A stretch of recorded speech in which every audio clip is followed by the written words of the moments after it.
আসসালামু আলাইকুম। এই যে এখানে হচ্ছে আমি অনেকগুলো আম ছলিয়ে তারপরে কচলিয়ে নিয়েছি। এগুলো হচ্ছে আমি ফ্রিজে রেখে দিব। আমগুলো হচ্ছে নষ্ট হয়ে যাচ্ছিল, তো ভাবলাম যে একটু ডিপে রেখে দিব। এগুলো আমি জাটি থেকে ছাড়িয়ে নিয়েছি। আর এখানে কিছুটা আম হচ্ছে কিছুটা আমি এখানে চেলে নিয়েছি। এই যে এটা দিয়ে হচ্ছে আমি শরবত বানাবো। এই যে ছাঁকনি দিয়ে ছেঁকে নিয়েছি।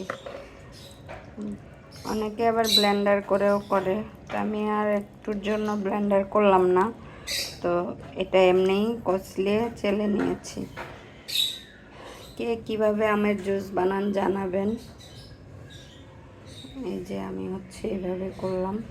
এই যে আমি হচ্ছে শরবতটা বানিয়ে নিচ্ছিলাম, যে সেটা সামিয়াকে খাওয়াইয়ে এসে আমি খাচ্ছি এখন। এই যে আমি হচ্ছে এখানে বড় সাইজের একটা রুটি বানিয়ে নিয়েছি।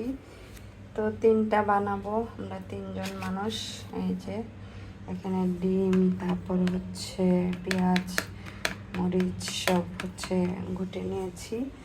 আর এখানে হচ্ছে বেঁচে যাওয়া আলুর ভর্তা, আর এখানে হচ্ছে মুরগির মাংস। তো দেখি কি করা যায়। যে রুটিটার মধ্যে হচ্ছে আমি আলু ভর্তা দিয়ে দিয়েছি, তারপরে এখন হচ্ছে যে মুরগির মাংস হচ্ছে আমি এই যে ছিঁড়ে ছিঁড়ে দিয়ে দিচ্ছি। এই যে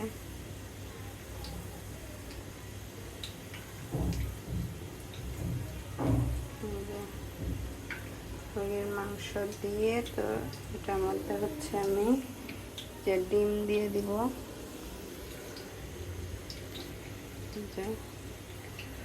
এভাবে ডিম দিয়ে দিব। যে আমি হচ্ছে যে ডিম দিয়ে দিয়েছি, এখন হচ্ছে যে মজারালা চিজ দিয়ে দিব। এই যে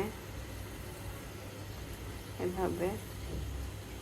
এই যে আমি হচ্ছে যে মোগলাই বানিয়ে ফেলেছি। তো এখন হচ্ছে এখানে ভেজে নেব।